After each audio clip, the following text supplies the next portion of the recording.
Shova Suru Meni Shimuni Okrai.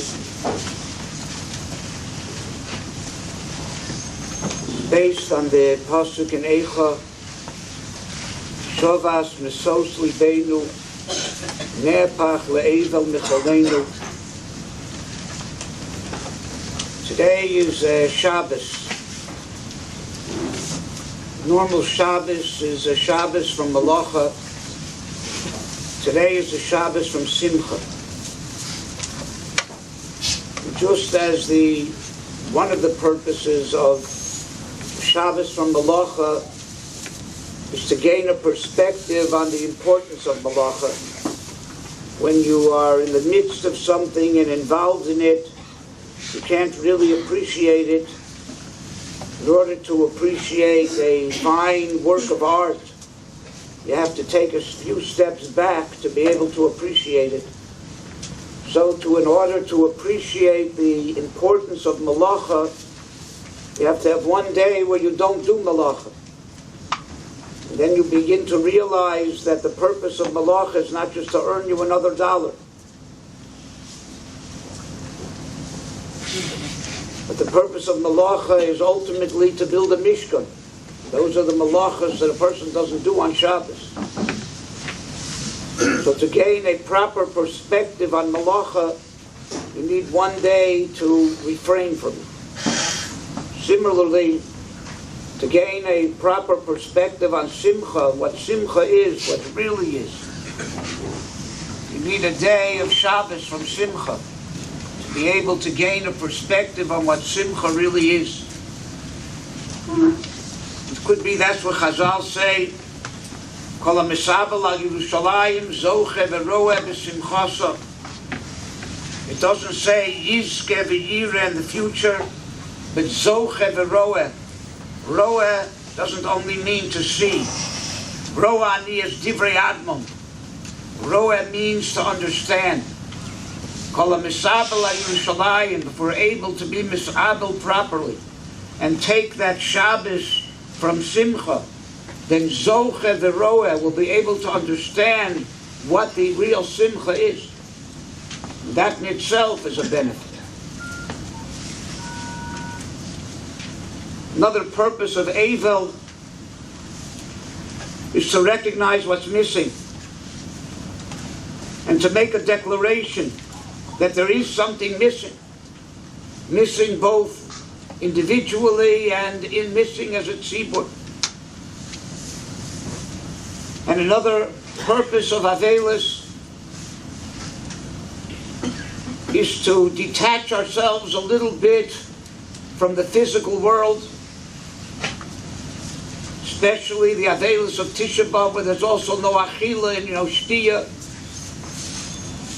to become more spiritual and to feel the Yerushalayim Shel Mala, the Mikdash Shel Mala, to feel the tzara that the Rabbanu Shalom experiences, Kibiyachol, Tzoras Hashchina, and to empathize. That is one of the purposes of regular Avelis. The Rashba says one of the purposes of Avelis is that the neshama, after leaving this physical world, goes through a difficult period of acclimation to make the transition between a physical world and a spiritual world. The first 3 days after the Tira, after the Kfura, the neshama goes from the house to the kever. It doesn't know exactly where it belongs. And after that, it feels a little bit more settled. And after 7 days, even more settled. And after 30 days, more settled, until it's totally settled in the next world after 12 months.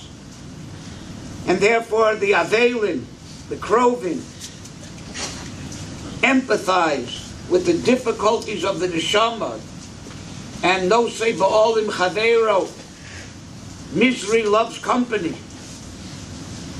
So they empathize with the neshama and also go through a difficult time to make it easier for the neshama to go through the transition that it's going through. Similarly, the Avelis that we are experiencing today is to be a little bit more sensitive to the tzor of the Shechina, to the spiritual mikdash, to the spiritual Yerushalayim, in order to be able to be nosei ba'ol, not only with our own tzara, but the tzaras of the Rabbanu Shalom Kibiyachol, the tzaras of Klal Yisrael. And that's what it means, Shavas Misos Libeinu. We're taking a Shabbos from the inner simcha of the heart, simcha of the neshama, to be able to empathize with the simcha of the tzara, of all of the olamos and all of the ruchnias that have been thrown into churban. In addition, nepach le'evel micholenu. Mochol is a circle, a dance. Those are the outer representations and manifestations of the churban. A circle, everybody together holding hands, represents the shleimus of society, where everybody contributes their unique part and benefits from everybody else's part. And that's what makes a complete circle. Just as in the future, HaKadosh Baruch Hu is going to make a mochol at tzaddikim. All the tzaddikim will be on a circle, and that will be the shleimus of everything that this world represented. And all of these things have been diminished because of the churban. Malka v'sareha v'goyim ein Torah. Torah has been diminished. Rosh Hashiva of Gifters Atzal used to say that all of the fine Torah that we have, Tanoim, Amoraim, Rishonim, Achronim, all the Tzosin and Rabbi Akiva Eigers, that's called Ein Torah. Imagine what Torah was. That's Ein Torah. There's no kahuna and there's no malchus. And all the Kedushah in the world has been diminished because the source of Kedushah was the Beis HaMikdash. Two examples. The Mishnah says that whenever they were gozer a tainus of the magnitude of Tisha B'Av, tainus on Geshamim, where you fasted all night and all day with all the inuyim, they never were gozer a tainus on Sunday, because it would be sakonis nefashos to go directly from Shabbos into all those inuyim. We're all being over on Pikuach Nefesh. How did the Chachamim allow that they should have a Tisha B'Av on Sunday? Should have pushed it off to Monday. Now, that Mishnah is talking Bisman Beis HaMikdash, when Shabbos was Shabbos, when the Kedushah of Shabbos was so intense that going from that Shabbos into a Yom Tzom was sakonis nefashos. But after the Churban, Shabbos is not the same Shabbos, not the same intensity, and going from that diminished Shabbos to a Yom Inui, no problem. Nobody that I ever heard of ever died because they went directly from Shabbos into a Tisha B'Av. I always like to explain also a Mabit in Beis Elokim. The Mabit says that the Rabbanu Shalom is a Rachaman, and the Torah only designated one day of Tzom, one fast day in the year, Yom Kippur, no more. We don't have a month of fasting, Ramadan, we don't have a lot of fast days. The Torah is only one. But because of Churban Beis HaMikdash, they had to institute another fast day called Tisha B'Av, similar to Yom Kippur. You can understand it simply that it's a fact. There had to be another fast day because of the Churban. But I like to understand it in a much deeper way. Yom Kippur is a day,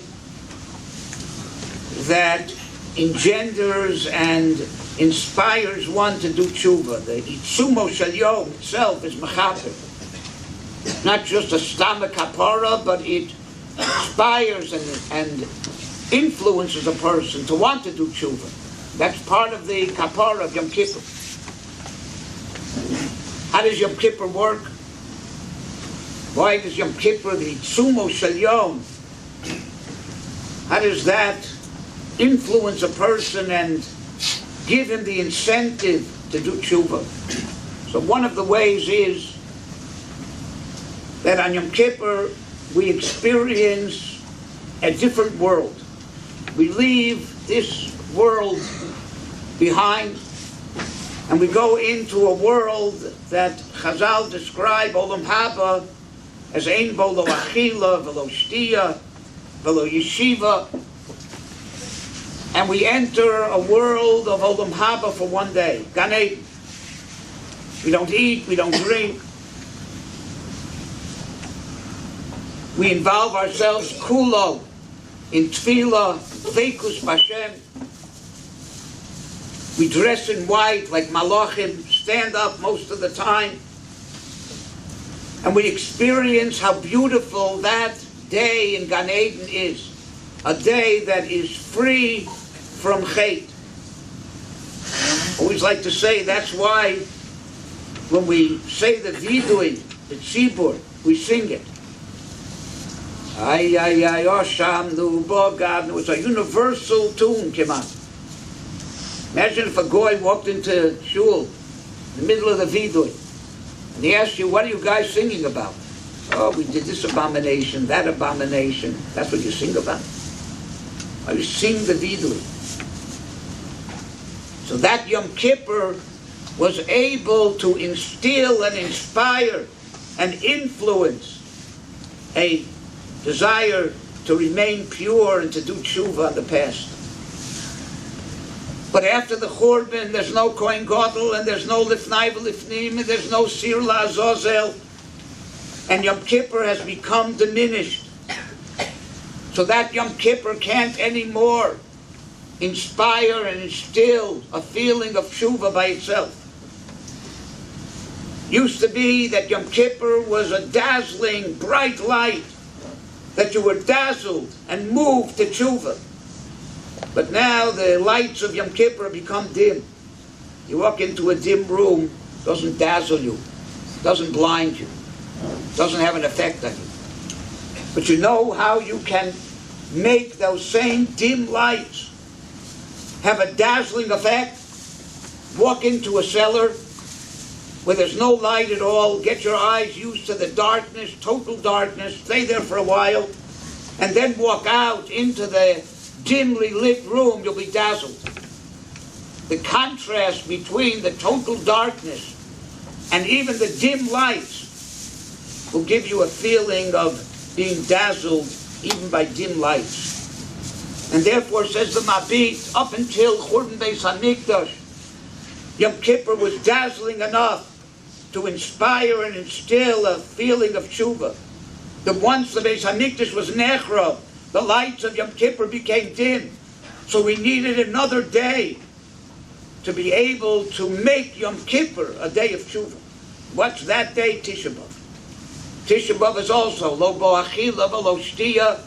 We also go into a different world. We go into the next world, but not up, down. We also have Ein Bo Torah, Ein Bo Shila Shalom. We spend one day in Gehenna.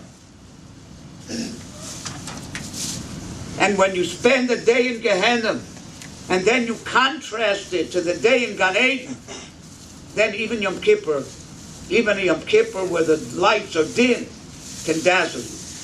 What's the kesher between Tisha B'Av and Yom Kippur? It's a long way off. But we have 21 days that we prepared for Tisha B'Av. 7 days, 3 times from Shivasar B'Tammuz.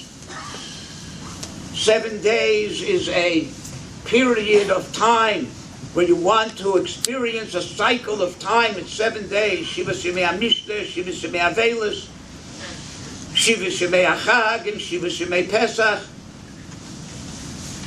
7 days is a complete cycle of time. 3 times is chazaka. You want to prepare for something, you need 3 times 7. 21 days we prepared for this day to feel the Gehenna today. And each one, according to how much they prepared, will feel that Gehenna today. And then there's exactly 21 days from Tisha B'Av until Rosh Chodesh Elul. Another 3 times 7. So in order to internalize that feeling of Gehenna. And once Rosh Chodesh Elul comes, we start a 40-day process, which culminates in Yom Kippur. So there's a whole process that starts from Shivasar B'Tammuz and culminates on Yom Kippur, where we can contrast the day in Gehenna today with the day in Gan Eden of Yom Kippur, and that even the diminished day in Gan Eden can make an impression contrasted to Tisha B'Av. Since this year is a year of Kedushah, Shnas HaShmita, so I felt it would be proper to speak about all those Inyonei Kedushah which have been diminished because of Churban Beis HaMikdash. We should realize how important, how precious those days and Inyonim of Kedushah are. So we should feel the Avel, make a statement there's something missing, and yearn to have it replaced. And even the Shemitah itself, according to Rov HaRishonim, is only the Rabbanan Bisman Hazeh, and there's no Yovel. So the Shemitah itself, the Kedushah HaShemitah, has been diminished. And that is the meaning of Eicha. Eicha, the Medrash says, is related to Ayeka. Where are you? That the Rebbeinu Shalom told Adam HaRishon, where could you have been? Where were you before the Chet, and where are you now? What's missing? Where could have you been? And Eicha, how did it happen? How did you lose all that shleimus, lose all of that potential? Heard from my son Shlomo, the pasuk Niviyacha Chazu Shav, that the time on the Nevi'im was they came and they castigated Klal Yisrael. They told them all the things they were doing wrong, but they didn't tell them how to correct it. And therefore, all the words of the Nevi'im fell on deaf ears. Could be that is what Chazal mean. The question that was asked to the Nevi'im, to the Chachamim, to the Malachi Ashores, Al Ma'ov the Haaretz. Why was Eretz Yisrael lost? Why are we sitting here on the ground? Al Ma'ov the Haaretz. Nobody could answer the question until the Rabbanu Shalom Bichvodo V'Yatzmo answered, Al Ozvam es Torasi Shal Birchu B'Torah Tchilu. Perhaps the idea is the following. Beis HaMikdash was destroyed because of Gili Arayah Shvichas Dam and Avodah Zarah by his Rishon. Chora, where's Shal Birchu B'Torah Tchilu? How does that fit in? But one of the purposes of Birchas HaTorah, Asher Bocharbonu, but more important is the Tchila, the beginning of that bracha, not the second bracha. The first bracha, Lasok b'divrei Torah. Yos Yodei Shemecha, V'lomdei Sorasecha L'shmua. There's more than just learning Torah, but a person has to see that the Rabbanu Shalom is talking to him through the Torah. There's a message that the Rabbanu Shalom is trying to give us. And that's what it says. People who are not osek b'Torah, l'mashmilim bo. Like Rashi says, they're involved with the Torah with their left hand, a weak way, as opposed to the Maiminim Ba, the people who are Osei Bigad Yemina, Bechol Kocha, Lohavin Esoda, to know the secret. What secrets are there in the Torah? So that Torah is, what's the Rebbeinu Shalom trying to tell us? What's the message? To learn and learn and learn. But there's an idea of Lishmoa Bikol Hashem. What's in that voice? What's in the Torah? What's the Rebbeinu Shalom telling us? What's the message? And you can hear that message all the time. Kol Godol V'lo Yosef. Matan Torah hasn't stopped.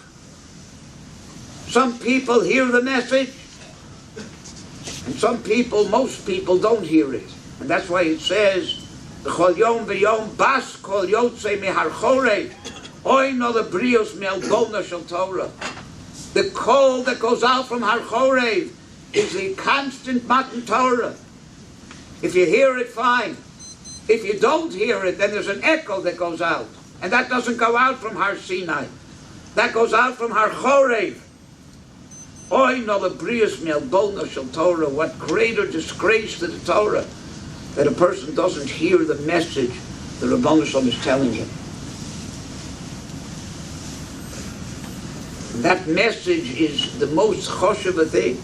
Because if you don't get the message, you can learn and learn, and it won't protect you from Gili Arayos and Shvichas Damim and Avodah Zarah.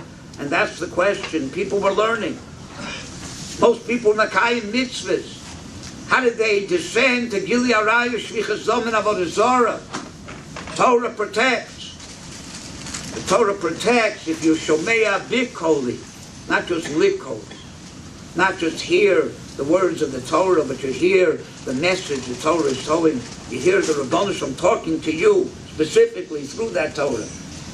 Then the Torah is a shmira. Then it's l'mayminim ba, it's a sam hachayim. But if it's l'masmilin, you don't make the bracha lasok with divrei Torah. Lios yodei shemecha. You miss the point. Then you can learn and learn and still be over Gili Arayos, Shvichas Damim, Avodah Zarah. That only the Rebbeinu Shalom could answer. If we listen carefully today and understand the message that the Rebbeinu Shalom is sending us through the Churban, the message that the Kinnos is giving us, then the Kinnos will be a Loshen Kinyan, be something that we can take away with us. It's also a Lashon of Tikkun. From that Kinyan will come a tremendous Tikkun. And it's also Osios Nikius.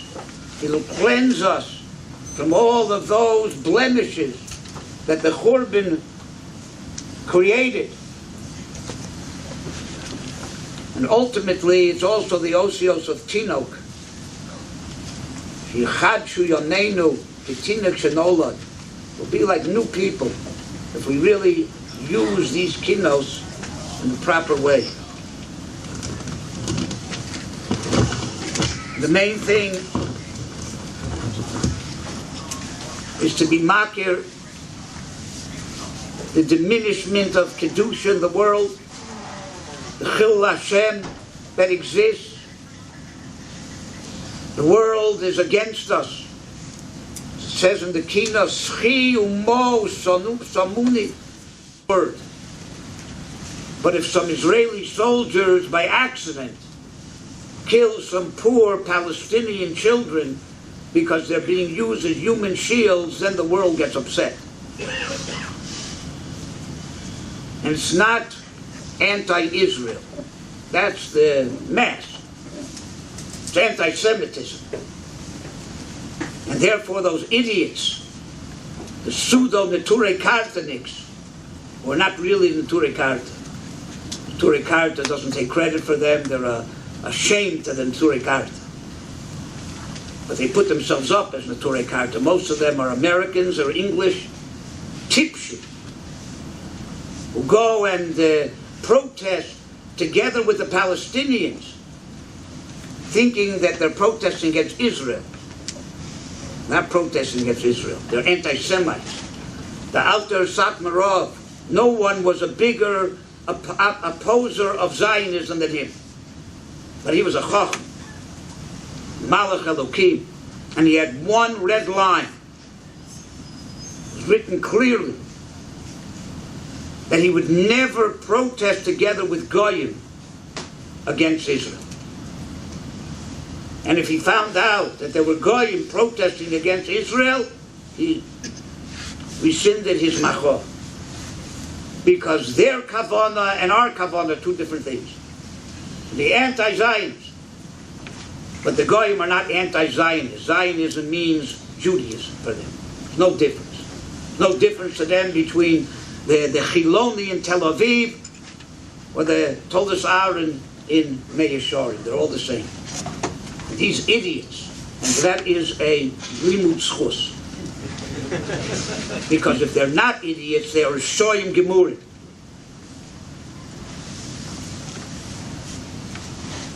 Don't make any doubt that those goyim that are anti-Israel aren't mavchin between the subtleties of Zionism in Vayol Moshe. They never read of Vayol Moshe. They're anti-Semites outright. And anyone who's mischaber to them is a Rosh Gomer.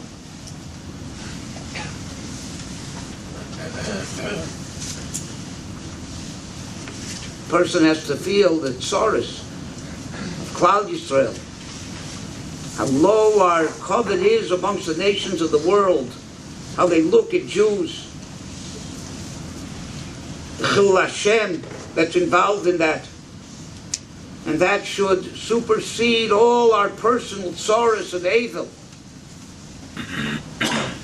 The Chil Hashem, the tzoros Hashchina. So a beautiful story here. Russia, the Cantonists were youngsters who were taken 8, 9, 10 years old, conscripted into the Russian army with the purpose of totally separating them from Yiddishkeit, from their families, from Torah, raising them as totally assimilated Russian soldiers. Story is told that Rav Yitzy Peterburger and the Tzemach Tzedek, Lubavitch, spent a Yom Kippur with a group of Cantonists. Shortly before Nila was scheduled to begin, a Cantonist who presented himself as a spokesman for the group approached Rav Yitzy and the Tzemach Tzedek and said, "Although you are certainly worthy of leading the tefillos, we would like to ask permission for one of our fellow Cantonists to lead the Ne'ilah service in your stead." Then he turned to the Cantonist who was to serve as chazan and asked him to roll up his sleeves.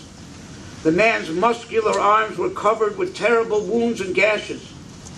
"Do you see this?" asked the spokesman. "They are whip marks. During our friend's entire stint in the army thus far, he never once ate non-kosher food or desecrated the Shabbos. As a result, he sustained many beatings, but he never gave in. And therefore we request that he be the one to daven Ne'ilah, since we regard him to be our worthy representative." The Rabbanim were totally astounded at the tremendous self-sacrifice of the seemingly simple man standing before them, and they acquiesced. The Cantonist Chazan began leading the tefillah and chanted Ashrei, followed by Uvalatzion. When it came time for Kaddish, he walked up to the Aron Kodesh and began to speak in a powerful voice, bearing his heart as a child speaks to his father. Ribono Shel Olam, he began, "It is now the holiest time of the year. What do Jewish people throughout the world ask for at this time?" Answering his own question, he continued, "They ask for 3 crucial things, bonei, chaye, umezoneh, children, life, and sustenance. But we Cantonists don't need to ask for these things. Children we'll never have. When we will finally be released from the army service, there'll be no one to marry us. No Jew will agree to marry us because we're completely ignorant of your Torah. Of course, we can't marry non-Jews either. We know that we will never get married, and so unfortunately we'll never be blessed with children. With tears filling his eyes, the cantor has continued, Chaye, life. What kind of life is this to lead? So estranged from the rest of the Jewish people, we don't desire a long life. And sustenance, we don't need to ask you for food. As soldiers in the Russian army, the Tsar supports us and provides us with our needs. So what do we ask for at this auspicious time? As tears streamed down his cheek, the cantonist cried out, there's only one thing that we ask for. And then in the traditional tune that is recognized in shuls throughout the world, he called out, Yisgadal v'Yisgada Shemei Rabbah. We ask that the name of Hashem be sanctified and that his name be recognized throughout the world. And then he continued to recite the rest of the Kaddish. That should be the bottom line of this entire day, entire Kinnos. Gadol v'Yisgada Shmei Rabbo. And only HaKadosh Baruch Hu can be menachem us. We can cry out and we can need that nichumim, but ultimately only the Ribono Shel Olam can really feel what is missing and therefore give us nechama. When Chaim Shmulevitz sent the following letter of condolence to Rav Shmuel Rozovsky when the latter's wife passed away. In order to be able to comfort one who is mourning, we have to be able to feel his pain. But we've learned in the Gemara that a woman dies only for her husband, and therefore there is no one who can truly feel the husband's pain and suffering when his wife passes away. Thus there is no one who can truly comfort him. Only HaKadosh Baruch Hu knows the extent of the husband's pain and suffering, and therefore may Hashem comfort you among the mourners of Tzion and Yerushalayim. Similarly, we're in the same situation. Only HaKadosh Baruch Hu can really appreciate how terrible the Churban was, how much we're missing. We grew up in a world where all of those things never existed. We can't really be sensitive to what's missing because we never had it. Only the Ribono Shel Olam knows deeply what's missing, can feel that pain. He's the only one who can be menachem us. Hamokom yenachem eschem. V'so shari v'lei tzion v'Yerushalayim. We're asking the Ribono Shel Olam give us encouragement and support and consolation and to return all those things that are missing. The greatest nechama today is to know that we're able to remain sitting here and be misabel, because there's a gzeira shahamesh nishtakach min alev achar yud beis chodesh, that after 12 months already it's finished. The special gzeira that you can't continue being misabel more than that, and that the meis is nishtakach min alev, the full intensity of the emotion is diminished after 12 months. If that's the case, how do we continue mourning for 2,000 years? Well, they say by Yaakov Avinu, he also refused to be comforted, and he continued mourning for Yosef for 22 years. They asked, how's it shayach? Zeira, shamesh nishtakach min alei, after 12 months. The answer is simple. Yosef wasn't dead. Only Yaakov thought he was dead. But the Gzeira is only on a mace. And therefore, if Churban Beis HaMikdash would be final, a mace, we couldn't be misabel. The fact that we can be misabel is the greatest sign that it's not over, that it's only temporary. And that's another pshat, I think. Kol ha-misabel al Yerushalayim zoche v'roeh b'simchasa. If you can be misabel, then there's a tremendous simcha knowing that it's not over. You say that Napoleon heard wailing coming from a building, went to inspect what was going on. He saw a bunch of people sitting on the ground like we are, in the dark. He went over to one of them, he said, what's going on here? They said, our temple was destroyed in Jerusalem, and we are sitting on the ground and mourning for our temple. Napoleon said, wait.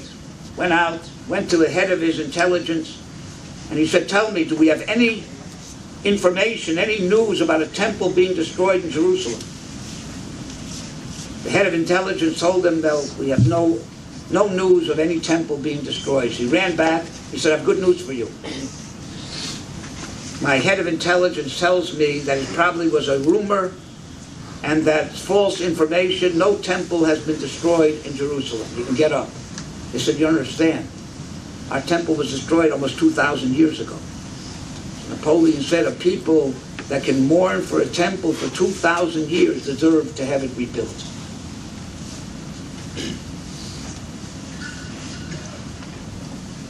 We'd like to say that is why we make a Shalom Zocher and have Nichum Avelim for a child who forgot his Torah.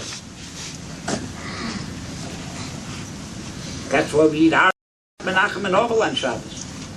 So why would they Koveya Shalom Zocher, which is Nichum Avelim, for the child, Dafka on Shabbos? But there's two kinds of Nichum Avelim. One of them is only okay on Shabbos b'di'evid, and the other one I'm sure is mutter lechatchila. Even though I don't have any source, but it's a davar pashut. The first kind of Nichum Avelim that is only mutter b'di'evid is somebody dies, and you come to Menachem Avil. You have to accept the tzara and get back to regular life, and the Rabban Shem Zarachamon, all the regular Nichum Avelim. That's only mutter b'di'evid on Shabbos. But imagine somebody comes to be Menachem Avil and he has a different message.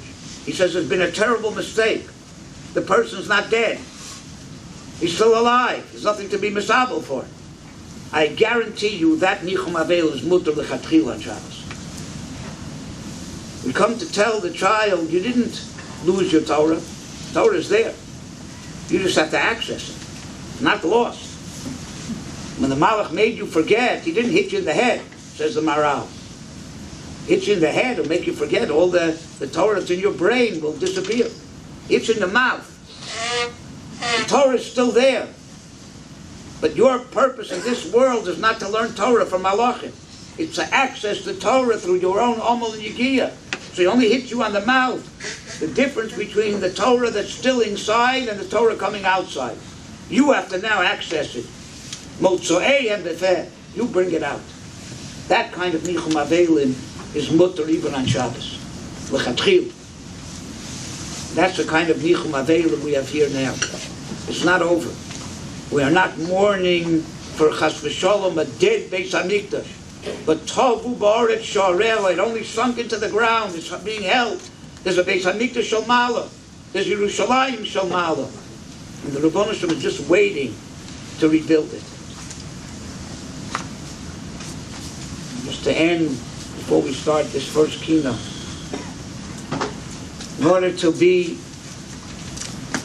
effective in receiving those Tanchumim, we have to be sensitive to our own loss, sensitive to the loss of others, all the other tzaras that occurred during the year. A person should think of his own tzaras, his neighbor's tzaras, Klal Yisrael's tzaras, both physical and economic and spiritual. It's that sensitivity that is ultimately that which will bring the nechama. You know that Rochel nevako al boneha me'ona lehinochem, and it's Rochel's crying, seemingly, that convinces the Rabbanu Shalom, Mini kolech midechi, yesh tikva lachrisam, there's hope, v'shavu banim l'gvulam. Why? Because Rachel Imenu cried. But the Medrash says something different. The Medrash says it wasn't Rachel Imenu's tears that did the job. It was a taina that she had. All the avos and imos came by the time of the Churban to beg the Rabbanu Shalom to forgive Klal Yisrael. And each one, the Rabbanu Shalom told, impossible. Avromi Avinu came with a taina, the Rabbanu Shalom was mafrechim. Yitzchak and Yaakov and Sarah and Rivka and Leah. until Rachel Imeinu came. And she said, Rabbanu Shalom, what bothers you? That they put a pestle in the Kodesh HaKadoshim? That bothers you? Do you know that on my wedding day, they put my sister in my place? And not only didn't it bother me, but I was Moser her the Simonim that she shouldn't be insulted. So if I and Basar V'Dam could not be jealous, could not be bothered by my sister taking my place, Rabbanu Shalom, why are you upset that a pestle is in the Kodesh HaKadoshim? And the Rabbanu Shalom heard her taina, and that was the key to the fact that there'll be a Yeshua. The Chorah says it. Rachel levak al bonea. Rachel's tears did it. I think that they go together. What was Rachel saying? Tremendous chilul Hashem. If the Rebbeinu Shalom just forgives Klal Yisrael, just like this, it looks like less din, less dayim. People can do terrible things, put a pestle, the Kodesh HaKadoshim, and nothing happens. Kol Omer HaKadosh Baruch Hu Vatron Yevasron Meyoid. Chilul Hashem. Rachel Imeinu said that's not necessarily how people will see it. Because it's possible for a person, a human being, to be so sensitive to somebody else's tsar that they're willing to forego anything, not to be Messiah or someone else. And Mela Rachel Imeinu's tears were real tears.